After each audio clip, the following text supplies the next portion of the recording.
Welcome to a presentation on how to do chain of title research for your land patent. Make sure you look in the description below and go to my article on Common Law America website, which gives a lot more details. The first thing to realize is that your chain of title research involves finding all the property owners from you, the present owner, all the way back to the very first owner of the land at the time that the land became part of the United States, which in the western states means going back to the original Spanish land grant. The western states became part of America through the Treaty of Guadalupe Hidalgo, by which Mexico ceded territory to the United States in 1848. So, to clarify, you are not trying to trace back to the first person who owned your house. You are looking for a land patent, not a house patent. That means that you will go back to somebody who owned a lot bigger piece of land than you currently do. In California, the size of the Spanish land grants range from 1,000 to 133,000 acres. Now, you may be asking, who does this research? Well, you have two choices. Either you pay someone to do it, such as a title company or Ron Gibson, who is one of the foremost authorities on land patents in the nation, or a genealogy researcher. Paying someone to do it could cost you thousands of dollars. Choice number two is you do it yourself. Being self-sufficient is really great for somebody who's ostensibly supporting self-governing. Also, doing this research yourself will save you a lot of money, and it will make you a great resource because now you can teach this skill to other people. Okay, let's say you've gotten excited and inspired and you're ready to do the research yourself. How do you go about doing it? Where do you begin? Well, there are three ways to do the research, or three starting points. One is that you start with yourself and work backwards, owner by owner. The other is you start from the original owner of the original Spanish land grant and work forwards. And the third is that you start at some midpoint. You have, for instance, the name of some owner somewhere in between, and you work either forwards or backwards from there. Now, I want to show you a picture which I hope will begin to introduce some of the complexity that we're talking about in doing this research. If you are a typical homeowner in an urban area, you own a lot which is approximately 1/10 of an acre in size. Consider that an average Spanish land grant is approximately 20 to 45,000 acres in size.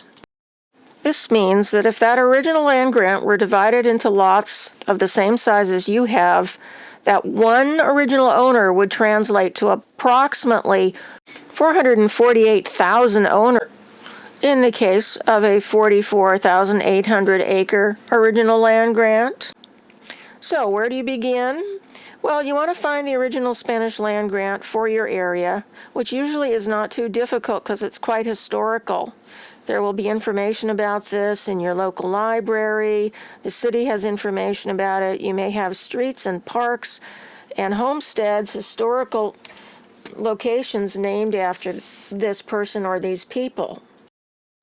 You can also go online and find websites that list all the Spanish ranchos in California, for instance, or other western states.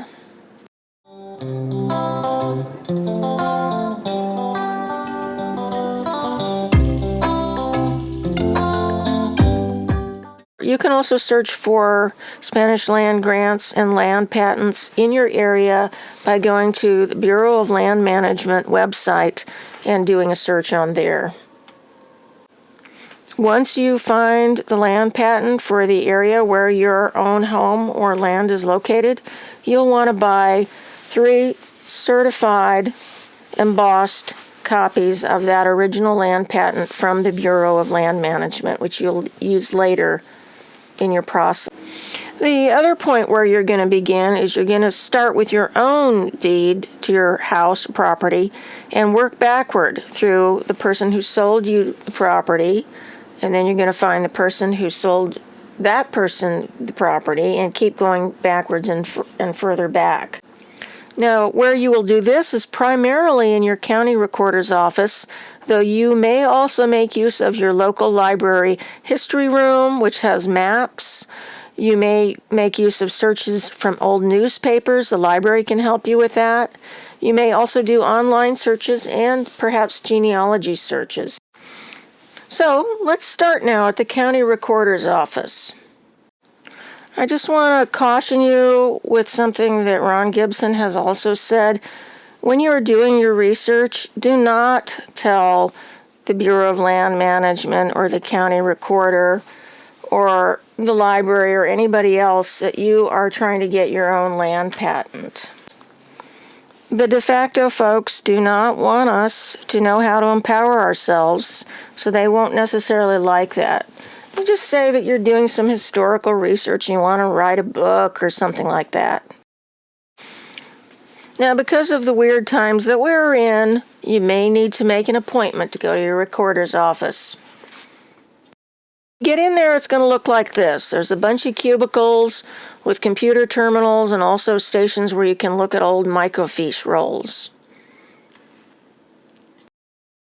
Now, there are two completely separate sets of records at the recorder's office. The first are records that are on the computer in standard form that are searchable through a search on the computer. And those, in my area, go back to approximately 1970 or 1969 and no earlier than that. The second set of records is on what they call the digital reel, and I will explain how to search those after a brief introduction into searching the standard records. Now, with the standard records, you're going to enter the name of the person who is the last owner that you're aware of. It could be the person who sold you the house, last name first, and then their first name. And then you're going to get a box where you can check the various kinds of records you want to look up. So you want to check the real estate records that have to do with deeds or quitclaim deeds and such. Now, sometimes it's simple, and when you search that person's name, you might only find one record for them, which would be one or two, which would be the person who sold them the house. But if they were involved in the property business, the real estate business, they might have quite a number of deeds, which means your search is going to be a little bit more time consuming.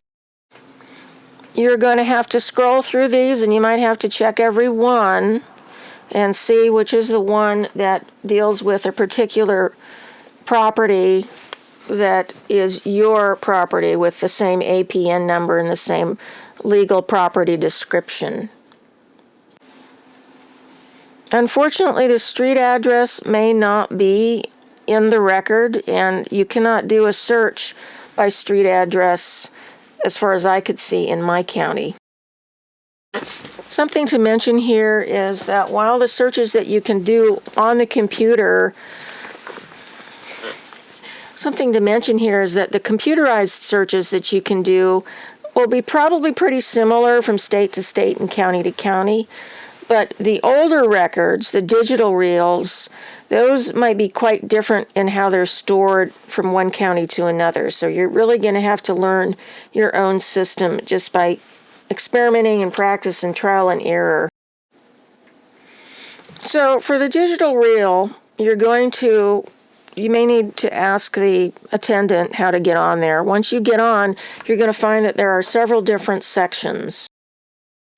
So you can see here that there is a conversion index, then deeds between 1853 and 1921, grantee deeds between 1917 and 1968. Grantee is the person who bought the property.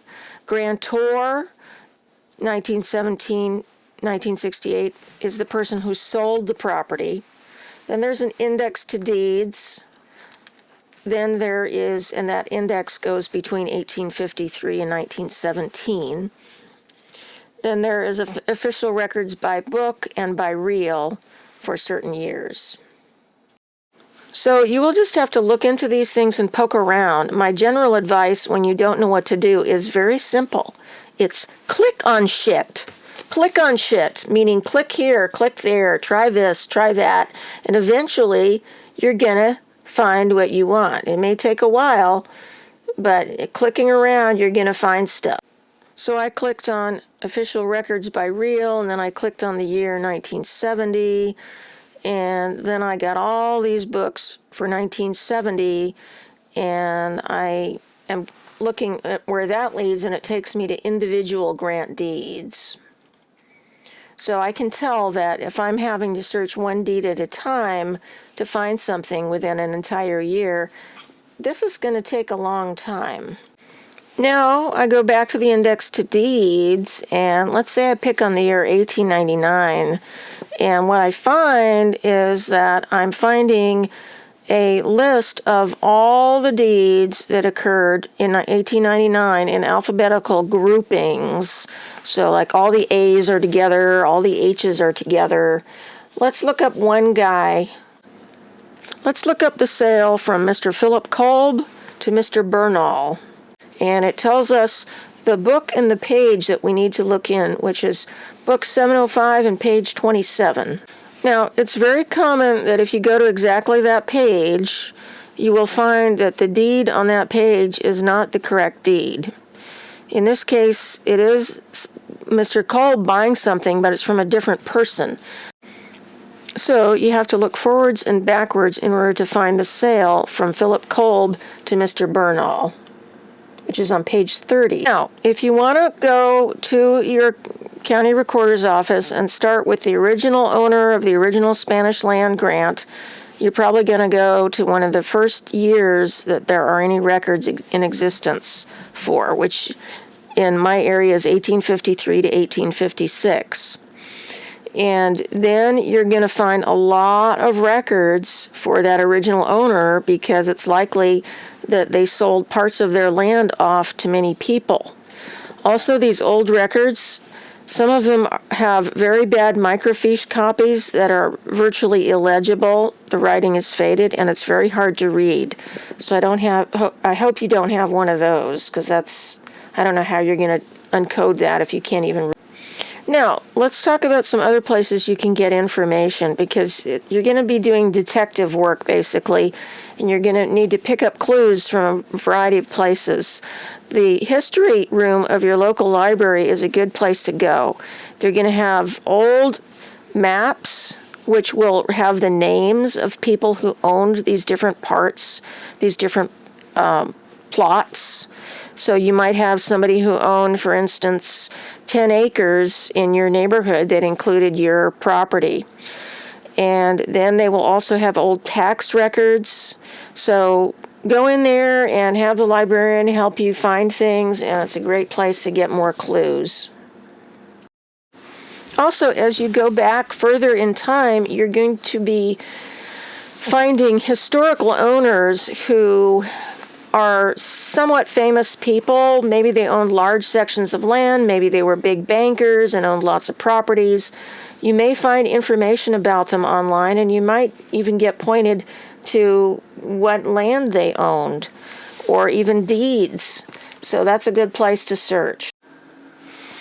In my case, this is one of the people who previously owned my property. Francois Pioche was one of the major bankers in the state of California in his time. He lived in San Francisco, and sadly he met his end through suicide, which is something that I found online. Now, you might want to take Ron Gibson's class on land patents and at least buy his book, which is, I think, about $40, and it has a lot of information in it. Great resource. Now, important to point out, just for clarity's sake, to my knowledge, and I'm not certain, but to my knowledge, Ron Gibson is not a state national, and his process may not be specific for state nationals.